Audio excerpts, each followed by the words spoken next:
जय हिंद दोस्तों। हो चुका आगाज रण का युग बदलने की तैयारी। जीत उसी की होगी जिसका संघर्ष है जारी। जो पसीना बहाएगा मैदान जीत कर ले जाएगा। आप सभी का आपके अपने यूट्यूब चैनल एग्जाम स्केल में स्वागत है। दोस्तों, आज की वीडियो जो है बहुत ही महत्वपूर्ण है। इस वीडियो में मैंने जो इम्पोर्टेंट आर्टिकल जो हर एग्ज़ाम में पूछे जाते हैं, हर परीक्षा जो भी परीक्षाएं होती उसमें एक या दो क्वेश्चन आर्टिकल के ज़रूर होते हैं, वो सारे मैंने इस वीडियो में रखे हैं। इसको देखने के बाद आपका एक भी प्रश्न गलत नहीं होगा, ये मेरा वादा है। बस वीडियो को लास्ट तक देखिएगा, आप लोग मज़ा आ जाएगा। अगर वीडियो पसंद आए तो सब्सक्राइब करके बेल आइकन को ज़रूर दबा लीजिएगा, क्योंकि आगे आने वाली जो वीडियो हो आपको मिल जाए। तो आइए हम आज का मोटिवेशनल कोट देखते हैं। दोस्तों, जो मंजिल को पाने की चाहत रखते हैं वे समंदर पर पत्थरों के पुल बना देते हैं। दोस्तों, जैसे मुझे ही देख लीजिए, मेरा चैनल डिलीट हो गया, पर मुझे तो बस पढ़ाना है, इसीलिए मुझे उसका गम नहीं है। मुझे बस इतना पता है कि कोशिश करने वालों की हार नहीं होती है। इसीलिए एक बार फिर नए चैनल और नए जोश के साथ आपके बीच में आया हूँ। उम्मीद है कि आपका प्यार और ज़्यादा मिलेगा। बस आप लोग अपना सपोर्ट बनाए रखिएगा और ज़्यादा से ज़्यादा शेयर और सब्सक्राइब करवाइएगा। आइए हम आज का जो सेशन है वो शुरू करते हैं। पहला क्वेश्चन है, भारतीय संविधान के किस अनुच्छेद में नागरिकता संबंधित प्रावधान किया गया है? दोस्तों बताइएगा कि किस आर्टिकल में नागरिकता जो है। तो दोस्तों, जो आर्टिकल 5 से लेकर 11 तक दिया गया है वो नागरिकता के बारे में प्रावधान किया गया है। भाग 2 या कह लीजिए, या फिर 5 से 11 भाग 2 में नागरिकता का उल्लेख है, और आर्टिकल जो हो जाएगा वो 5 से 11 हो जाएगा। इसे आप याद रखिएगा। अन्य देखिए दोस्तों, जो दिया गया है यहाँ पे, जो 12 से 35 है, ये मौलिक अधिकार का उल्लेख है इसमें। और आर्टिकल 1 से 4 देख रहे हैं जो आप, ये संघ के राज्यों के बारे में उल्लेख है। और जो आर्टिकल 36 से 51 देख रहे हैं, इसमें डीपीएसपी या फिर नीति निर्देशक तत्वों के बारे में दिया गया है। आइए बस आगे देखते हैं हम। किस अनुच्छेद के अंतर्गत भारत रत्न दिया जाता है? तो बताइएगा दोस्तों कि किस अनुच्छेद के अंतर्गत जो है भारत रत्न दिया जाता है, या फिर यह कह लीजिए कि उपाधियों का अंत किस आर्टिकल में है। दोनों एक ही होगा। तो दोस्तों, जो आर्टिकल 18 होता है ना, इसमें आपका उपाधियों के अंत के बारे में उल्लेख है। इसी के अंतर्गत जो भारत रत्न दिया जाता है, इसे आप लोग याद रखिएगा। दोस्तों, जो आर्टिकल 70 देख रहे हैं आप, इसमें अस्पृश्यता या फिर अनटचेबिलिटी का उल्लेख किया गया है, इसे भी याद रखिएगा। और जो आर्टिकल आप 15 देख रहे हैं, इसमें धर्म, नस्ल, जाति, लिंग या जन्म के स्थान के आधार पर दोस्तों भेदभाव नहीं करना है, वो आर्टिकल 15 में किया गया है, इसे भी याद रखिएगा। अगला क्वेश्चन है, किस अनुच्छेद के अंतर्गत जो है अनटचेबिलिटी को समाप्त कर दिया गया है? दोस्तों, जो अस्पृश्यता का अंत है वो आर्टिकल किस में किया गया है? तो जो आर्टिकल 17 है ना, इसमें आपका अनटचेबिलिटी को समाप्त कर दिया गया है। दोस्तों, जो अस्पृश्यता है उसे समाप्त कर दिया गया है, तो इसे आप याद रखिएगा। आर्टिकल 16 जो है दोस्तों, इसमें जो आपका दिया गया है वो लोक नियोजन के विषय में अवसर की समानता है। इसी के अंतर्गत हमें जो आरक्षण मिलता है SC ST या फिर OBC को, वो आर्टिकल 16 के अंतर्गत ही मिलता है। इसे आप भी याद रखिएगा। अगला क्वेश्चन देखिएगा, भारतीय संविधान के किस अनुच्छेद में 6 से 14 वर्ष के बच्चों के शिक्षा के अधिकार का उल्लेख है? ये क्वेश्चन बहुत बार पूछता है दोस्तों। इसे कई तरीके से ये क्वेश्चन पूछ सकता है कि ये जो है आपका किस जो संविधान संशोधन से जुड़ा है, या फिर ये किस आर्टिकल में है, ये भी पूछ सकता है। और वर्ष भी पूछ सकता है कि 6 से कितने वर्ष तक के बच्चों को शिक्षा के अधिकार का उल्लेख है। तो ये कई तरह से क्वेश्चन पूछ सकता है। तो इसका जो राइट आंसर हो जाएगा वो ऑप्शन नंबर C हो जाएगा, 21A। इसमें जो दोस्तों दिया गया है वो 6 से 14 वर्ष के बच्चों के लिए शिक्षा का अधिकार है। इसे जोड़ा गया था जो 86वां संविधान संशोधन 86वां कॉन्स्टिट्यूशन अमेंडमेंट जो हुआ था 2002 में, उसके तहत इसे जोड़ा गया था। इसे भी आप याद रखिएगा। तो इसका right answer option number C हो जाएगा। अगला देखते हैं, किस अनुच्छेद में प्रेस की स्वतंत्रता निहित की गई है? तो बताइएगा, ये बहुत ही इंपॉर्टेंट क्वेश्चन है। जो प्रेस की स्वतंत्रता है दोस्तों, वो आर्टिकल 19A के C में कहा गया है। याद रखिएगा, जो प्रेस की स्वतंत्रता दी गई है वो आर्टिकल 19A के C में दी गई है। ये हमारा मौलिक अधिकार के अंतर्गत आता है, इसे आप याद रखिएगा। इसके अतिरिक्त दोस्तों, जो आर्टिकल 22 होता है, इसमें कुछ दशाओं में गिरफ्तारी व निरोध से संरक्षण का अधिकार है, इसे भी याद रखिएगा। आइए अगला देखते हैं, प्राण और दैहिक स्वतंत्रता का उल्लेख किस अनुच्छेद में है? दोस्तों, जो प्राण और दैहिक स्वतंत्रता है, इसका उल्लेख किस आर्टिकल में है? तो बताइएगा इसको आप लोग। तो दोस्तों, इसका जो राइट आंसर हो जाएगा वो हो जाएगा ऑप्शन नंबर A, आर्टिकल 21। इसे याद रखिएगा आप लोग। आइए आगे चलते हैं, किस अनुच्छेद में ग्राम पंचायतों के गठन का उल्लेख है? तो बताइएगा दोस्तों, जो ग्राम पंचायतों के गठन का उल्लेख है वो किस आर्टिकल में है? ये मोस्ट इंपॉर्टेंट क्वेश्चन है, इसे आप लोग स्टार लगा के लिख लीजिएगा। तो जो इसका राइट आंसर हो जाएगा वो ऑप्शन नंबर बी हो जाएगा, आर्टिकल 40। ये आपका डीपीएसपी के अंतर्गत आता है आर्टिकल 40 दोस्तों, इसे भी याद रखिएगा। इसके अतिरिक्त दोस्तों जो आर्टिकल जो 32 देख रहे हैं आप लोग, इसे संवैधानिक उपचारों का अधिकार भी कहते हैं। इसे बाबा साहब भीमराव अम्बेडकर ने इसे अब संविधान की आत्मा कहा था, आर्टिकल 32 को। यह भी क्वेश्चन बहुत बार पूछा है। अगला क्वेश्चन, मूल कर्तव्य किस अनुच्छेद में दिया गया है? तो बताइएगा दोस्तों, जो मूल कर्तव्य है वो किस आर्टिकल में है? आपका जो फंडामेंटल जो ड्यूटी राइट है दोस्तों, वो किस अंतर्गत है? फंडामेंटल जो ड्यूटीज है वो आपका किस आर्टिकल में है, बताइएगा।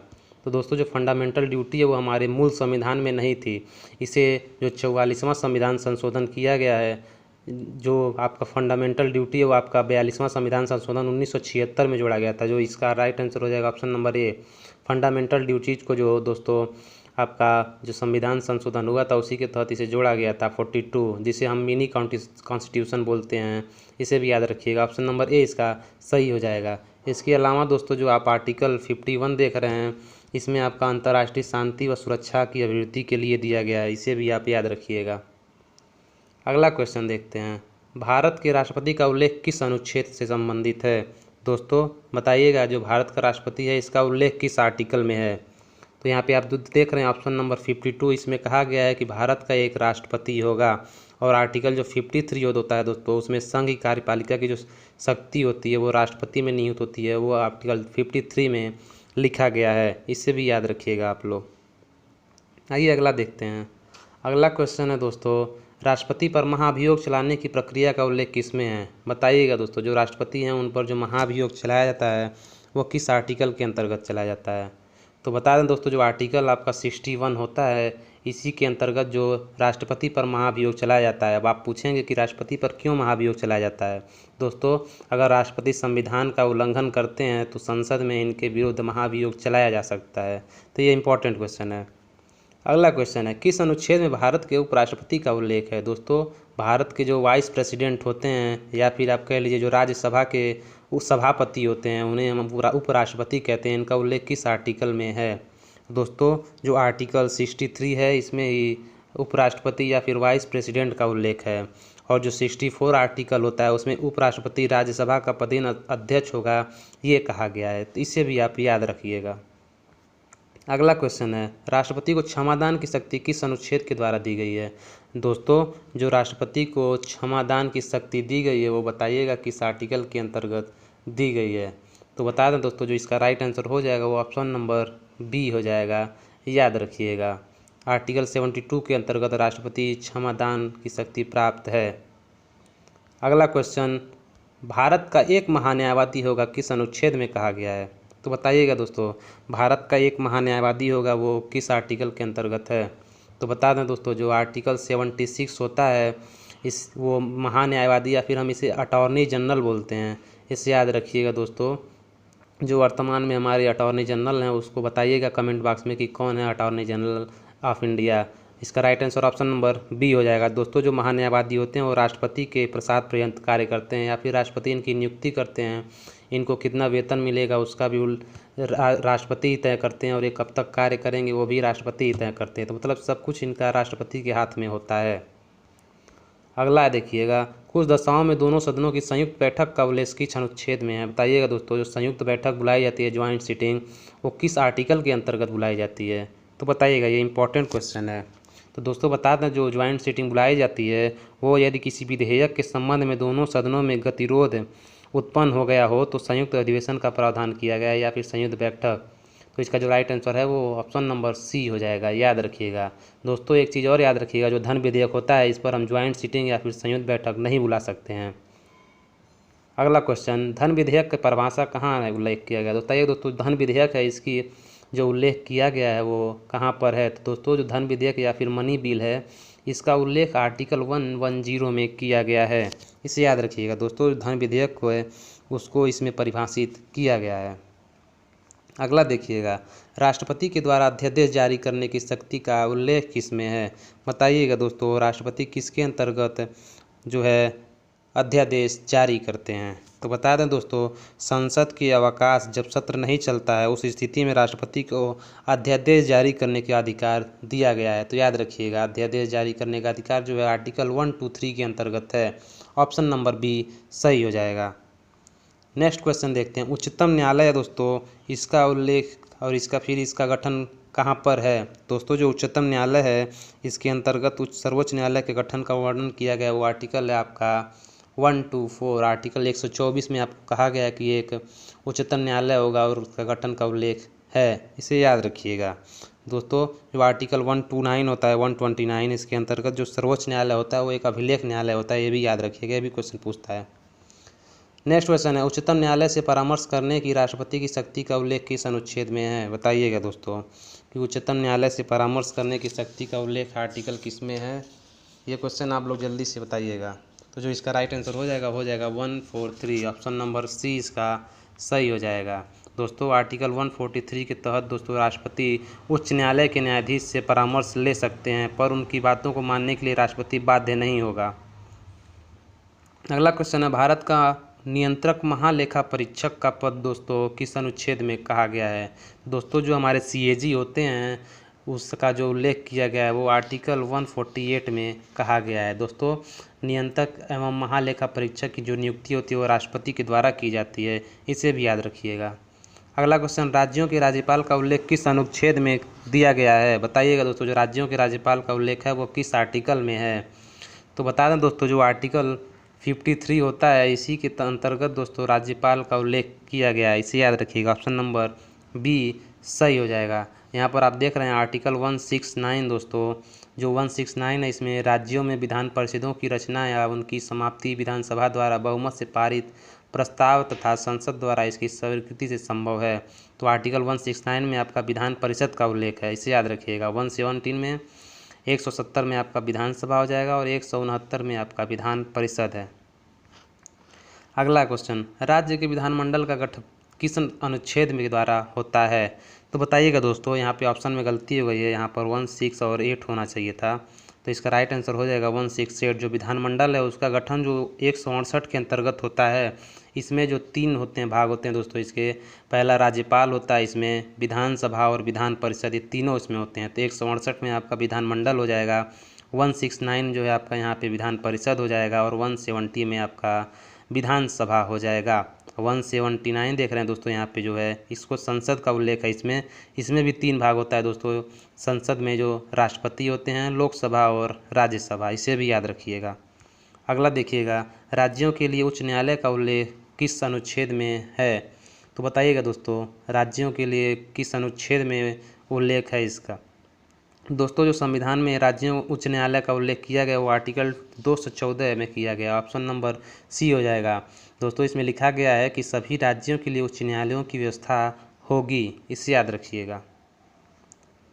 अगला है, पंचायत नगर पालिका एवं सहकारी समितियों के बारे में किस अनुच्छेद में प्रावधान किया गया है? तो बताइएगा दोस्तों। तो हम बता दें आपको, इसमें पंचायत एवं नगर पालिका के गठन, संरचना, आरक्षण, शक्तियाँ, प्राधिकार एवं उत्तरदायित्व से संबंधित प्रावधान किया गया है। वो और आर्टिकल है वो आर्टिकल 243, इसे याद रखिएगा। दोस्तों जो पंचायती राज है वो आप सभी को पता होगा कि बलवंत राय मेहता समिति के द्वारा जोड़ा गया था दोस्तों, और जो संविधान संशोधन 73 हुआ था 1992 में, उसके तहत पंचायती राज जोड़ा गया था, इसे याद रखिएगा। और जो नगर पालिका है दोस्तों वो 74वां संविधान संशोधन के द्वारा जोड़ा गया था, इसे भी याद रखिएगा।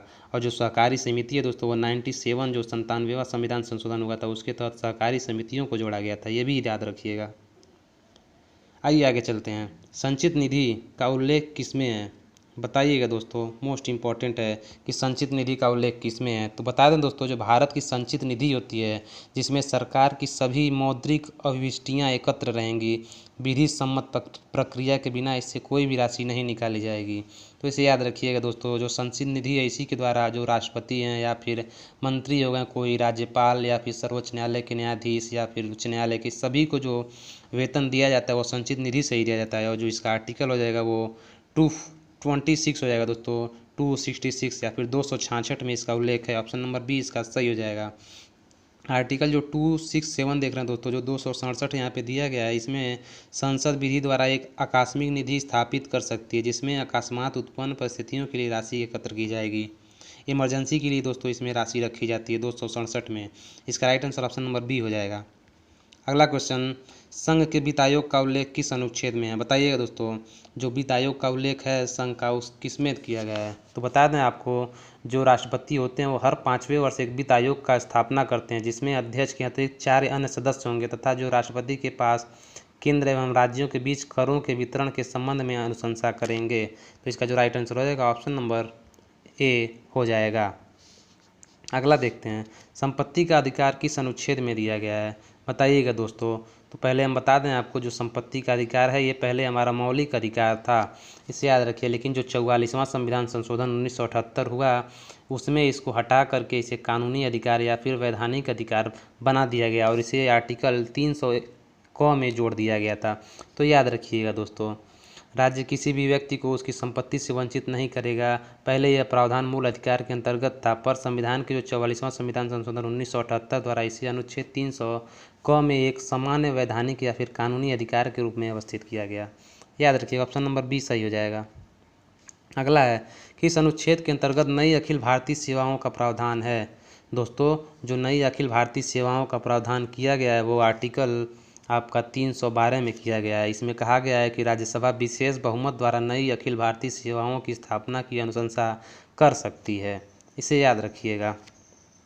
अगला क्वेश्चन देखिएगा, निर्वाचन आयोग का उल्लेख किस अनुच्छेद में है? तो बताइएगा दोस्तों, जो निर्वाचन आयोग या फिर चुनाव आयोग होता है इसका उल्लेख किसमें है? तो बता दें दोस्तों, जो चुनाव के पर्यवेक्षण, निर्देशन एवं नियंत्रण संबंधी समस्त शक्तियाँ होती हैं वो चुनाव आयोग में निहित रहती हैं और जो इसका उल्लेख होता है वो आर्टिकल 324 में होता है। आर्टिकल यहाँ पे 315 देख रहे हैं आप, इसमें आपका हो जाएगा संघ एवं राज्यों के लिए एक लोक सेवा आयोग की स्थापना की जाएगी। इसका right answer option number A हो जाएगा। अगला क्वेश्चन है, लोकसभा में आंग्ल भारतीय समुदाय का प्रतिनिधित्व किस अनुच्छेद के अंतर्गत होता है? बताइएगा दोस्तों। इसका आप आंसर जो है वो कमेंट बॉक्स में दीजिएगा, देखें कौन कौन इसका आंसर सही देता है, इससे पता चल जाएगा आपकी तैयारी कैसी है। आइए अगला देखते हैं, संघ की राजभाषा हिंदी व जो लिपि है वो देवनागरी होगी, किस आर्टिकल में कहा गया है? तो बताइएगा इसका राइट आंसर क्या होगा।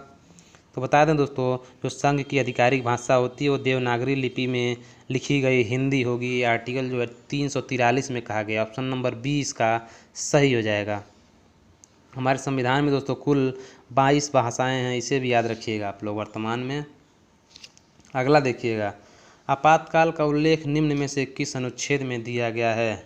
तो बता दें दोस्तों, जो आपातकाल होता है वो 3 तरह का होता है, जिसमें एक होता है आपका राष्ट्रपति शासन, दूसरा होता है जो राज्यों में राष्ट्रपति शासन, और जो एक होता है 360 वित्तीय आपातकाल। तो इसमें जो राष्ट्रपति शासन ऑप्शन नंबर ए इसका सही हो जाएगा। जो राष्ट्रीय आपातकाल लगता है वो आर्टिकल 352 के अंतर्गत लगता है, इसको याद रखिएगा। आर्टिकल जो 355 देख रहे हैं दोस्तों, इसमें जो है बाह्य आक्रमण और आंतरिक अशांति से राज्य की रक्षा करने का संघ का कर्तव्य का उल्लेख है। आर्टिकल 356 में आपका हो जाएगा दोस्तों, यदि किसी राज्य के राज्यपाल द्वारा राष्ट्रपति को यह रिपोर्ट दी जाए कि उस राज्य में संवैधानिक जो तंत्र हैं असफल हो गए हैं तो वहाँ राष्ट्रपति शासन लागू हो जाता है। इसका बहुत ही गलत इस्तेमाल भी किया जाता है, इसे भी याद रखिएगा। इसका right answer option number A हो जाएगा। अगला देखिएगा, राज्यों में संवैधानिक तंत्र के विफल हो जाने की दशा में उपबंध का उल्लेख किस अनुच्छेद में है? तो इसका जो राइट आंसर हो जाएगा ऑप्शन नंबर ए हो जाएगा। आइए आगे देखते हैं। अगला है, वित्तीय आपात के बारे में संबंध तो किस में है, किस आर्टिकल में? दोस्तों, जो आर्टिकल 360 होता है इसका संबंध वित्तीय आपातकाल से है, इसे याद रखिएगा। ये अभी तक एक भी बार लगा नहीं है, ये आप एग्जाम में पूछ सकता है। जो राष्ट्रीय आपातकाल है दोस्तों वो 3 बार लग चुका है, ये भी याद रखिएगा आप लोग, लेकिन वित्तीय आपातकाल एक बार भी नहीं लगा है। नेक्स्ट क्वेश्चन है, संसद को संविधान संशोधन का अधिकार किस अनुच्छेद के अंतर्गत दिया जाता है? दोस्तों, ये जो क्वेश्चन है ये हमारे जो कल परसों जो ग्रुप डी के पेपर हुआ था रेलवे का, उसमें पूछा गया था कि जो संविधान संशोधन का उल्लेख किस आर्टिकल में है। तो इसका राइट आंसर हो जाएगा ऑप्शन नंबर बी 368। याद रखिएगा इसको आप लोग। अगला है, वार्षिक वित्तीय विवरण का उल्लेख किस अनुच्छेद में है? बताइएगा दोस्तों, जिसे हम बजट कहते हैं, इसका उल्लेख आपका किस आर्टिकल में हो जाएगा? तो बता दें दोस्तों आपको, जो प्रत्येक वर्ष वित्तीय वर्ष हेतु राष्ट्रपति द्वारा संसद के समक्ष बजट पेश किया जाता है और इसका जो उल्लेख होता है वो आर्टिकल 112 में कहा गया। ऑप्शन नंबर बी इसका सही हो जाएगा। आइए कुछ मोस्ट इम्पॉर्टेंट को देखते हैं दोस्तों। यहाँ पे जो आर्टिकल हैं इसे पूछे जाते हैं। जो पंचायतों का गठन होता है वो 243 बी के तहत होता है। पंचायतों की संरचना आपका 243 सी में है। पंचायतों की जिम्मेदारियां, शक्तियां और अधिकार आप जो है शक्तियां दोस्तों, पार्ले जी से शक्ति, पार्ले से सामने से शक्ति आती है, जी से आप इससे रिलेट कर सकते हैं। 243 के में हो जाएगा आपका पंचायतों के चुनाव के से रिलेटेड है। अगला देखिएगा 249 दो आर्टिकल 249, इसमें दिया गया है कि राज्य सूची के विषय के संबंध में राष्ट्रहित में कानून बनाने की संसद की शक्ति। इसे भी याद रखिएगा। जो 262 है दोस्तों, इसके अंतर्गत जो है अंतर्राज्यीय नदियों या फिर नदी घाटियों के बारे में जो पानी संबंधी विवाद हैं उसका निर्णय जो कौन करेगा, इसके बारे में भी इसमें उल्लेख किया गया है। नेक्स्ट देखिएगा दोस्तों, ये सभी इंपॉर्टेंट है इसीलिए मैंने इसको रखा है। अंतर्राज्यीय परिषद का गठन इसमें 263 के अंतर्गत किया जाएगा, इसे भी याद रखिएगा। दोस्तों वीडियो अब यहीं पे ख़त्म होती है। अगर वीडियो आपको बहुत अच्छी लगी हो अगर दोस्तों, तो इसे शेयर करिएगा, लाइक करिएगा, इसके साथ कमेंट करके बताइए कि वीडियो कैसी लगी और शेयर कर दीजिए। जितने लोग हैं सभी को वीडियो भेज दीजिए। इसके साथ ही सब्सक्राइब करके बेल आइकन को दबा लीजिए जिससे कि वीडियो आप तक पहुंच सके। बहुत बहुत धन्यवाद आपका।